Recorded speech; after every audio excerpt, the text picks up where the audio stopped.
Hello बच्चों, साधारण ब्याज का इंपॉर्टेंट क्वेश्चन है। ये बार बार पेपर में पूछा जाता है। आरआरबी ग्रुप डी की जो तैयारी कर रहे हैं बच्चे, वो इसको ध्यान से समझे और साथ ही मैं इसको बताऊंगा बिल्कुल बेसिक मेथड से, जिससे कि आप बहुत आसानी से इसको कोई धन साधारण ब्याज से 5 वर्ष में 5,200 और 7 वर्ष में 5,680 हो जाता है, तो वार्षिक ब्याज की दर कितनी होगी?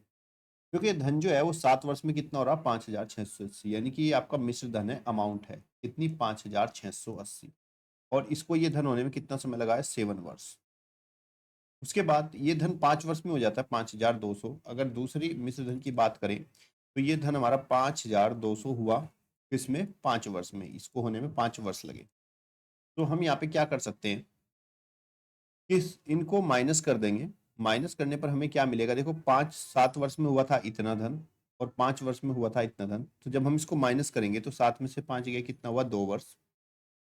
और इसको हम माइनस करेंगे तो आपको 480 मिलेगा। तो यानी कि 2 वर्ष में ये जो धन था उसमें इंक्रीज हुआ, उसमें बढ़ोतरी हुई कितने की? 480 रुपए की। अब देखो, धन में बढ़ोतरी हो किस वजह से रही है? क्योंकि साधारण ब्याज का क्वेश्चन है।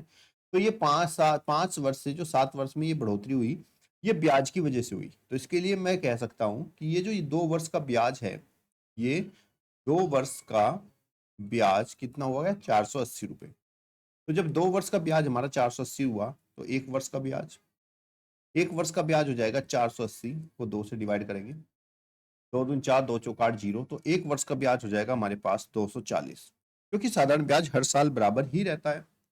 तो यहाँ पर हम बात कर सकते हैं 5 वर्ष में धन 5,200 रुपये हो गया था। तो मैं 5 वर्ष का ब्याज निकाल लेता हूँ। तो जब 1 वर्ष का ब्याज मेरा 240 है, 5 वर्ष का ब्याज, 5 वर्ष का ब्याज कितना हो जाएगा? 240 मल्टीप्लाई बाई 5। मल्टीप्लाई करेंगे हम लोग तो ये हमें मिल जाएगा 1,200 रुपये। 5 वर्ष का ब्याज कितना हुआ? 1,200 रुपये।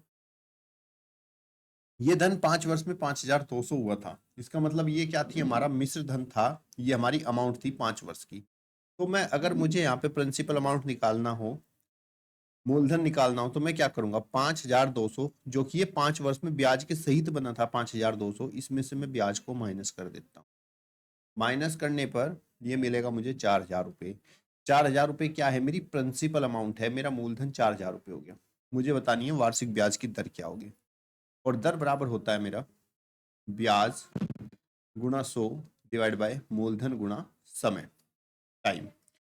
ब्याज है हमारा 1,200 रुपये इंटू 100, और मूलधन अभी हमने निकाला कितना? 4,000 इंटू में समय। समय कितना है? ये कितने वर्ष का ब्याज था? 5 वर्ष के। Multiply by 5। इसको हम यहाँ से सोल्व करेंगे बच्चों। दोनों जीरो से 2 जीरो और इस जीरो से जीरो कैंसिल हो गई, और 4 तिया 12, 0 और 5 छंग 30। तो हमारी जो ब्याज की दर होगी वो 6% वार्षिक हो जाएगी। ऑप्शन नंबर डी आपका राइट आंसर। ये क्वेश्चन अगर आपके दिमाग में अच्छे से आ गया है तो आप लोग मुझे इसका आंसर दीजिए सोल्व करके कि इसका आंसर क्या होगा। कंसेप्ट यही रहेगा, और बल्कि इससे थोड़ा आसान है, क्योंकि पहले वाले सवाल में हमसे पूछा गया था कि हमारा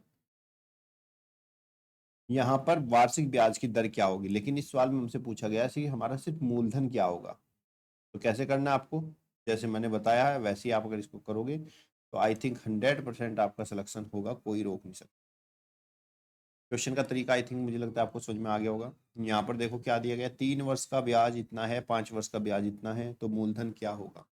आपको क्या करना है? 5 वर्ष के ब्याज में से 5 वर्ष के जो धन है इसमें से आपको 3 वर्ष के धन को माइनस कर लेना है। तो आपको पता चलेगा कि 2 वर्ष का ब्याज कितना है। माइनस करेंगे 2 को, 2 से डिवाइड करके आपको 1 वर्ष का ब्याज पता चल जाएगा। 3 वर्ष का ब्याज निकाल के इसमें से माइनस कर दीजिएगा और कमेंट बॉक्स में आंसर जरूर दीजिएगा। चलिए देखते हैं कितने बच्चे इसको सोल्व करते हैं। तब तक के लिए धन्यवाद। जय हिंद, जय भारत।